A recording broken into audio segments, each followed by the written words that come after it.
इतना बड़ा त्याग रुक्मिणी के मुख से स्वतः ही निकला। ये सच्ची घटना उस समय की है जब सुदामा अपनी पत्नी के कहने पर अपने बालपन के मित्र श्री कृष्ण से मिलने उनके महल आए हुए थे। सुदामा के साथ बातें करते हुए कब कृष्ण उनके पांव दबाने लगे, सुदामा को पता ही नहीं चला। सुदामा सो चुके थे, किंतु कृष्ण अपनी ही सोचों में मगन उनके पांव दबाते हुए बचपन की बातें करते चले जा रहे थे कि तभी रुक्मिणी ने उनके कंधे पर हाथ रखा। कृष्ण ने चौंक कर पहले उन्हें देखा और फिर सुदामा को, फिर उनका आशय समझकर वहां से उठकर अपने कक्ष में चले आए। कृष्ण की ऐसी मगन अवस्था देखकर रुक्मिणी ने पूछा, स्वामी, आज आपका व्यवहार बहुत ही विचित्र प्रतीत हो रहा है। आप जो इस संसार के बड़े से बड़े सम्राट के द्वारका आने पर उनसे तनिक भी प्रभावित नहीं होते हैं, वो अपने मित्र के आगमन की सूचना पर इतने भाव विभल हो गए कि भोजन छोड़कर नंगे पांव उन्हें लेने के लिए भागते चले गए। आप जिनको कोई भी दुख, कष्ट या चुनौती कभी रुला नहीं पाई, यहाँ तक कि जो गोकुल छोड़ते समय मैया यशोदा के अश्रु देखकर भी नहीं रोए, वे अपने मित्र के जीर्ण शीर्ण घावों से भरे पांवों को देखकर इतने भावुक हो गए कि अपने अश्रुओं से ही उनके पांवों को धो दिया। कूटनीति, राजनीति और ज्ञान के शिखर पुरुष आप अपने मित्र को देखकर इतने मगन हो गए कि बिना कुछ भी विचार किए उन्हें समस्त त्रिलोक की संपदा एवं समृद्धि देने जा रहे थे। कृष्ण ने अपनी उसी आमोदित अवस्था में कहा, वो मेरे बालपन का मित्र है रुक्मिणी, परंतु उन्होंने तो बचपन में आपसे छुपाकर वो चने भी खाए थे जो गुरु माता ने उन्हें आपसे बांटकर खाने को कहे थे। अब ऐसे मित्र के लिए इतनी भावुकता क्यों? सत्यभामा ने भी अपनी जिज्ञासा रखी। कृष्ण मुस्कुराए, सुदामा ने तो वो कार्य किया है सत्यभामा कि समस्त सृष्टि को उसका आभार मानना चाहिए। वो चने उसमें इसलिए नहीं खाए थे कि उसे भूख लगी थी, बल्कि उसने इसलिए खाए थे क्योंकि वो नहीं चाहता था कि उसका मित्र कृष्ण दरिद्रता देखे।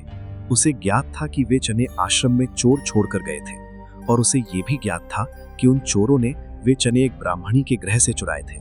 उसे ये भी ज्ञात था कि उस ब्राह्मणी ने ये श्राप दिया था कि जो भी उन चनों को खाएगा वो जीवन पर्यंत दरिद्र ही रहेगा। सुदामा ने वे चने इसलिए मुझसे छुपाकर खाए ताकि मैं सुखी रहूं। वो मुझसे ईश्वर का कोई अंश समझता था, तो उसने वे चने इसलिए खाए क्योंकि उसे लगा कि यदि ईश्वर ही दरिद्र हो जाएगा तो संपूर्ण सृष्टि ही दरिद्र हो जाएगी। सुदामा ने संपूर्ण सृष्टि के कल्याण के लिए स्वयं का दरिद्र होना स्वीकार किया। इतना बड़ा त्याग रुक्मिणी के मुख से स्वतः ही निकला। मेरा मित्र ब्राह्मण है रुक्मिणी, और ब्राह्मण ज्ञानी और त्यागी ही होते हैं। उनमें जन कल्याण की भावना कूट कूट कर भरी होती है। इक्का दुक्का अपवादों को यदि छोड़ दिया जाए तो ब्राह्मण ऐसे ही होते हैं। अब तुम ही बताओ, ऐसे मित्र के लिए हृदय में प्रेम नहीं तो फिर क्या उत्पन्न होगा प्रिय? गोकुल छोड़ते हुए मैं इसलिए नहीं रोया था क्योंकि यदि मैं रोता तो मेरी मैया तो प्राण ही छोड़ देती, परंतु मेरे मित्र के ऐसे पांव देखकर, उनमें ऐसे घावों को देखकर मेरा हृदय भर आया रुक्मिणी।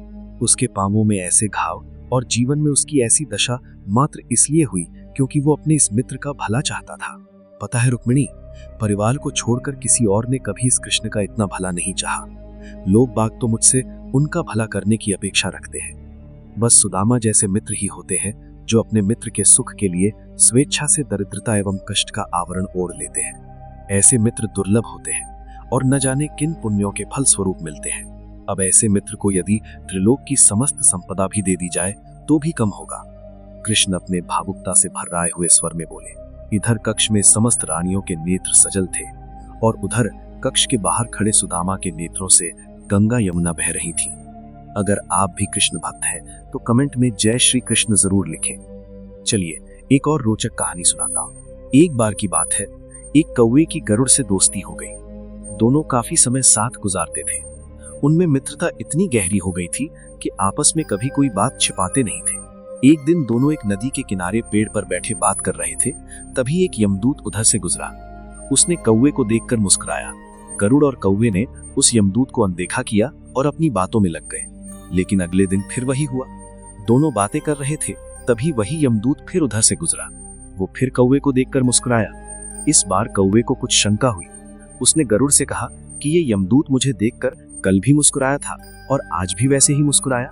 कुछ गड़बड़ है, हो सकता है मेरी मृत्यु आने वाली है। गरुड़ ने उसे समझाया कि ऐसा कुछ नहीं है, ये एक संयोग भी हो सकता है, तुम चिंता मत करो।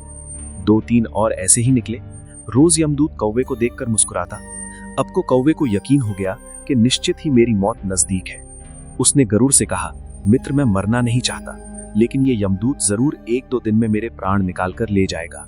ये रोज ही मुझे देखकर मुस्कुराता है। गरुड़ को भी लगा कि हो सकता है कौवे का शक सही हो। उसने कौवे को धैर्य बंधाया। गरुड़ ने कौवे से कहा, तुम चिंता मत करो मित्र, मैं तुम्हें यहाँ से इतनी दूर ले जाऊंगा कि ये यमदूत तुम्हें दिखाई ही ना दे। गरुड़ ने अपनी पीठ पर कौवे को बिठाया और उस जंगल से हजारों किलोमीटर दूर कैलाश पर्वत पर ले गया। दोनों को अब ये डर नहीं रहा कि यहाँ कोई उन्हें परेशान कर सकता है। लेकिन वे जैसे ही कैलाश पर्वत पर पहुंचकर एक गुफा तक पहुंचे, वहां वो यमदूत पहले से ही मौजूद था। उसने कौवे को देखते ही उस पर पाश फेंक कर उसके प्राण निकाल लिए। गरुड़ देखता रह गया। उसने यमदूत से पूछा, तुमने इसे मारा क्यों? यमदूत ने कहा कि इसकी मौत इसी समय लिखी थी, इसलिए इसके प्राण निकाल लिए। गरुड़ ने फिर पूछा, तो फिर तुम इसे देखकर उस जंगल में मुस्कुराते क्यों थे? इसे मारना ही था तो वहीं मार देते। यमदूत ने जवाब दिया, इसकी मौत कैलाश पर्वत पर ही लिखी थी, लेकिन 4-5 दिन पहले इसे उस जंगल में देखकर मुझे ये आश्चर्य हो रहा था कि ये इतने कम समय में वहां पहुंचेगा कैसे, क्योंकि इसके पंख भी छोटे हैं और ये लंबी उड़ान भी नहीं भर सकता, तो हजारों योजन दूर कैलाश तक ये पहुंचेगा कैसे? यही सोचकर मैं रोज मुस्कुराकर गुजर जाया करता था। लेकिन भाग्य देखो, तुम इसके परम मित्र ही इसे यहाँ तक इतने कम समय में ले आए। जीवन और मृत्यु भाग्य की ही बात है, इससे कहीं भी छिपा या बचा नहीं जा सकता। जब तक जिंदगी है तब तक कोई आपको मार नहीं सकता, लेकिन अगर मृत्यु निकट हो तो कोई कोशिश आपको बचा नहीं सकती। अगर आपको हमारी कहानी अच्छी लगी तो इसे एक लाइक और अपने प्रियजनों तक जरूर पहुंचाएं। ऐसी ही रोचक कहानियों के लिए हमारे चैनल को सब्सक्राइब करना ना भूलें। जय श्री कृष्ण, जय श्री शनि महाराज, राधे राधे।